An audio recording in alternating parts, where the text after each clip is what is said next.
welcome to WRPB and WRPB Studios. You know, what's really interesting to me is how things change and how we evolve and how new ideas come up to make life easier and better. You know, one of the things I always think about is one day I went to a friend's house. He lived up probably center of the state on the East Coast.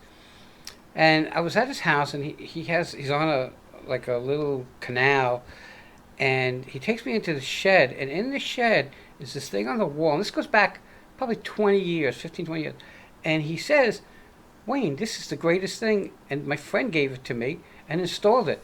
Basically what it was these panels that sat on the roof, and he collected energy and powered his whole house, his pool, and everything. And I thought that was kind of cool. 20 years ago, you heard about solar power, but it really wasn't a big thing. With me is Barry McLaughlin from Infinity NRG Systems. Okay. Energy is NRG? Correct. Okay. Instead of the whole word, I just used NRG. Good. The shorter the website, and the better. Especially when for people who get older. Okay, so why'd you get into this? As yourself, I think I had a background concept of what solar was. But in 2011, I was asked by my cousins to come over to Africa, Nigeria, to help install a solar-powered water system, which we did. Myself and a couple other cousins, we went over there, helped install a water system. Now, these pumps went in the ground. They pumped the water up into the pipes, into a storage reservoir, but they were powered by solar panels that we installed. And that ability to have water at a tap, and just turn the tap, and you got it, instead of getting it from a well, it transformed their lives. It transformed their lives dramatically. And as I'm going through with different parts of Nigeria, I could see a lot of use of solar. There's two reasons for it. It's an unreliable power grid. They couldn't depend on the electricity being there, but they needed the power. So by having solar, they're like here in Florida, we have the sunshine almost every day. Right. So, and it's free. Well, let's do that. So in Nigeria, I saw it being used and how it changed their lives. And when I moved here in 2013 to Florida, I thought I'd see it everywhere. But you didn't. I didn't. Okay. And I think there's a lot of misconceptions about solar energy. Okay. And there are things that we really need you guys to kind of understand, considering something like this for your own use. So when you're talking about a home and using solar in a home, there are certain factors that need to be figured out. Okay, it's almost like a science, correct? It's like more like a recipe. Okay. If you're going to make a pie, is it a pie for 4 people, 12 people, or a lot of people? Different sizes, different requirements, different ingredients to suit the need. All right, so if you're driving around today, you look on some of these roofs, they have solar panels. Yeah. And I use the word panels because you can't just have someone come and say, hey, I can put up a solar panel and you're going to have electric. That's not 100% true, correct? You have to measure how many panels you need to get the electric that you need that converts into the energy that you need. And you need to face a certain direction. Yes, no? It's optimal. It's Okay. optimal. You can get wherever there's sunlight, you'll be fine. However, if it's south facing, facing towards Miami, that's the ideal way that the sunlight panels or the solar panels should be oriented. What? Because you get sun coming and going? Well, it's a matter of, think of a mirror. Okay. When you look at a mirror, your reflection is right in front of you. Okay. But if you stand off to the side, now your reflection's not the same. Okay. So you want to be at, you might say, diagonal to the sun, 90 degrees. Interesting you say that because most people like me would think, hey, let's face the panels east because that's where the sun comes up, okay, and it goes down in the west. But I guess what they're saying is the majority is dead above you, and you want to pull it down, which would be facing south. That's right. In my own home, I have 26 panels that are facing south, which is ideal. But I have 4 panels facing west. and I'm going to add 4 more panels facing east because of that exact circumstance. Sun comes up in the east, goes to the west. But the primary part of the day, that 5-hour period, that sun is south of me overhead. So that's where the majority of my panels are located. Okay, so now here's some things. I'm a northerner. Is there an issue because of snow covering the panels and stuff like that? In the north, yes, there is.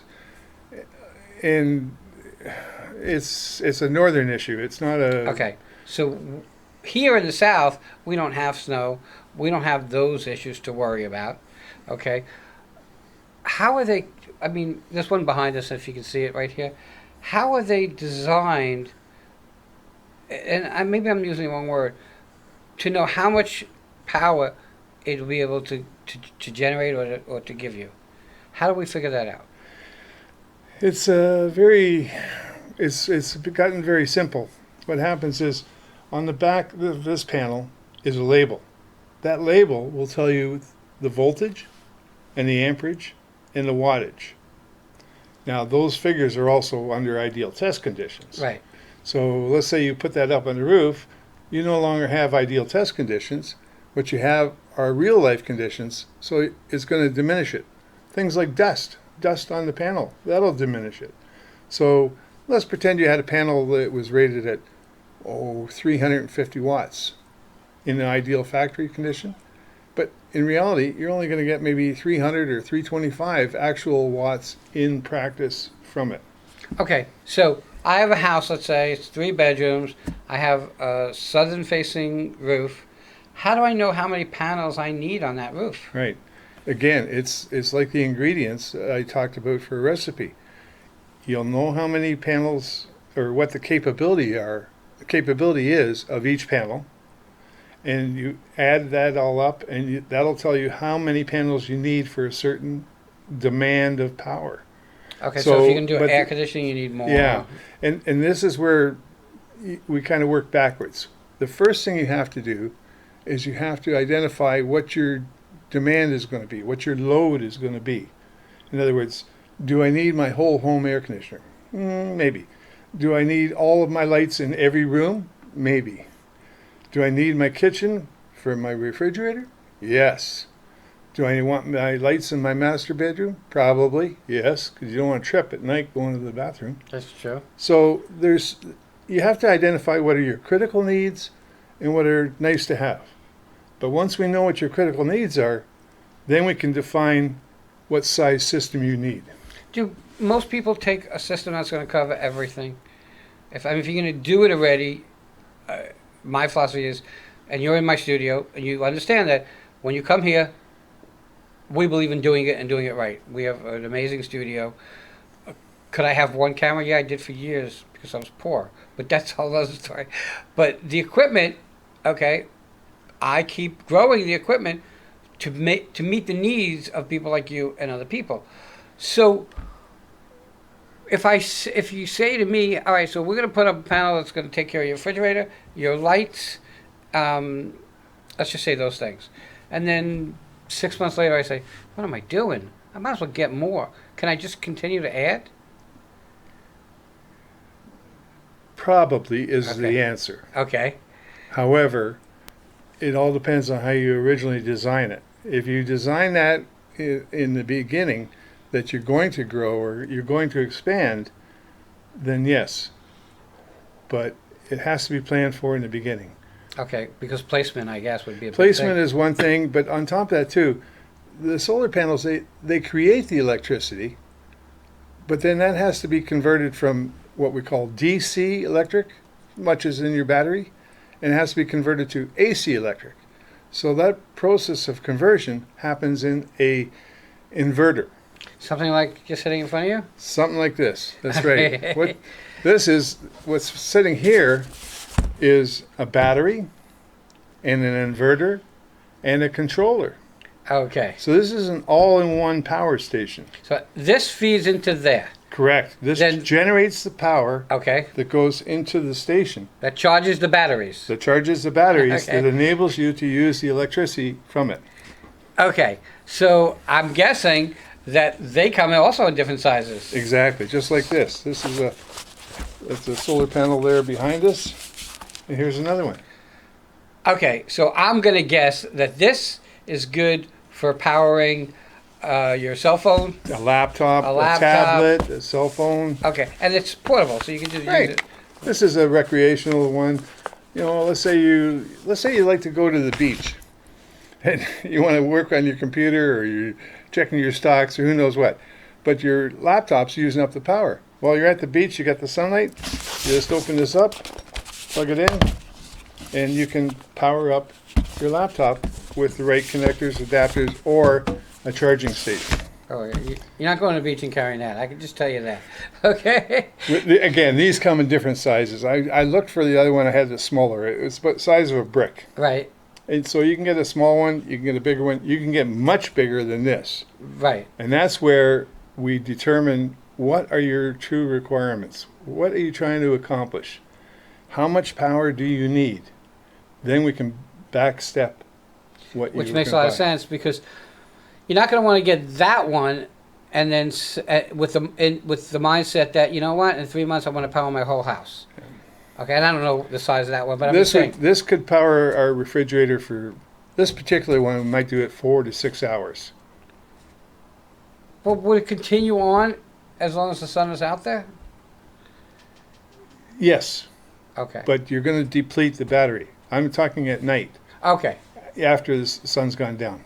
You'll run anywhere from, depending on the size of your fridge, it could run for 2 hours or 8 hours or 12 hours. It all depends what size station you have. Interesting. So, and we're going to run out of time, but it's such an interesting topic.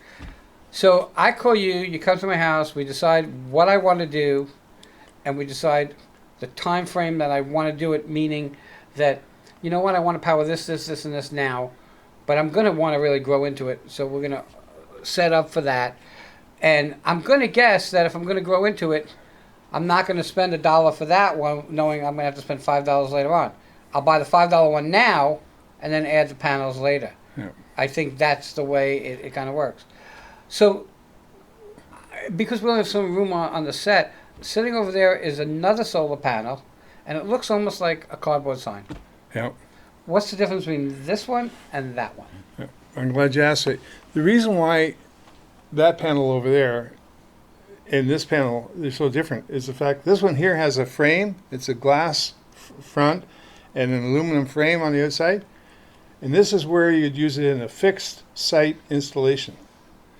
But with this one here, if you have an RV, a trailer, a boat, now you want something that has flexibility, because what's the roof of an RV? It has a little bit of an arc.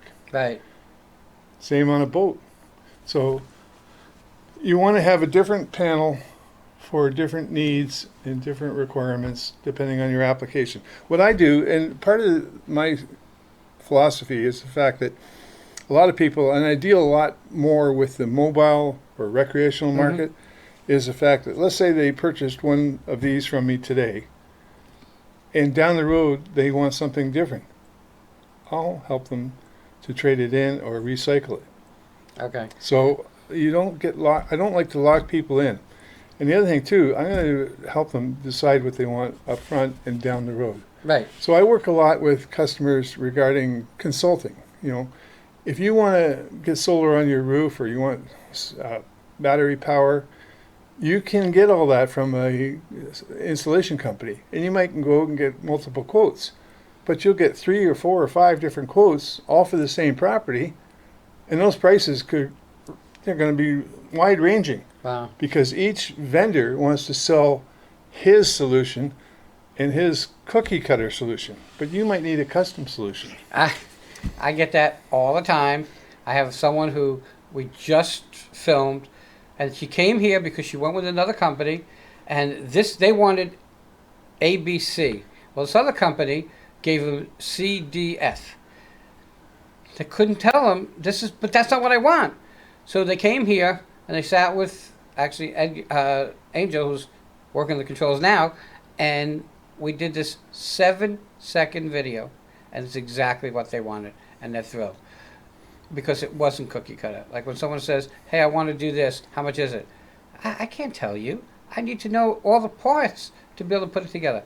We're running out of time. How do people find you? You have a phone number? Yep. The phone number is a 561 area code 701-5445.